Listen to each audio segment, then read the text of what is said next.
तुला कसं माहित असणार? मारुती, तुला वाटत असेल आदित्य बाबाच्या गाडीची चावी मी कशी देऊ? तर द्यायची, कारण घरातल्या आता सगळ्या गाड्यांची एकच ओनर आहे, ती म्हणजे दिशा. तुला कसं माहित असणार ना काही इथे काय काय घडलंय काय काय नाही, कारण तू तर गायब होतास, पळून गेलेलास कुठेतरी.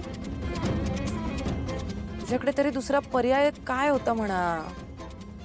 तुझ्या मुलीने एवढा मोठा पराक्रम जो करून ठेवलाय, तुला तोंड दाखवायला जरा सुद्धा जागा नाही ठेवली तिने. फार फार तोंड काळं करून टाकलं रे तुझं.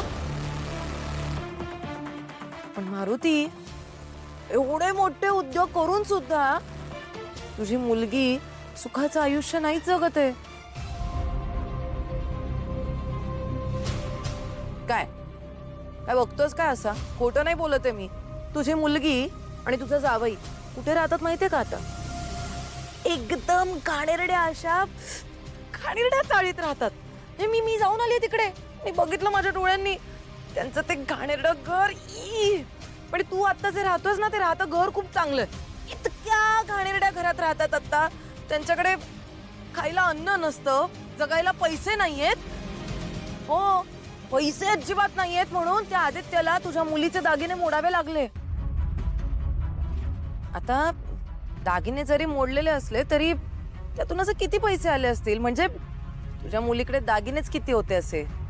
मग तू आता अंदाज लाव, जे काही थोडेफार पैसे आले असतील त्यात ते दोघं किती दिवस जगू शकतील अजून? बिचारे, मला तर ना आमच्या आदित्यचंच खूप वाईट वाटतंय. म्हणजे बघ ना आता तूच, तुझा आदित्य बाबा या किर्लोस्कर बंगल्यामध्ये लहानाचा मोठा झाला, राहिला. या किर्लोस्कर ग्रुप ऑफ कंपनीजचा सीईओ, मालक, तो आज एका घाणेरड्या चाळीत राहतो. त्याच्याकडे खायला अन्न नाही, जगायला पैसे नाहीत. किती वाईट परिस्थिती आली ना त्याच्यावर. कोणामुळे? तुझ्या पारूमुळे. आणि तू घाणेरडा बाप आहेस रे. जरा सुद्धा काळजी नाहीये ना तुला तुझ्या मुलीची? ठीक आहे, तिने तुझं थोबाड काळं केलं, पण म्हणून असं घेऊन जायचं का कुठेही लांब? जा आता, जरा आलायस ना तर पहिले जाऊन बघ तुझी मुलगी काय आयुष्य जगतीये, कशा अवस्थेत जगतीये.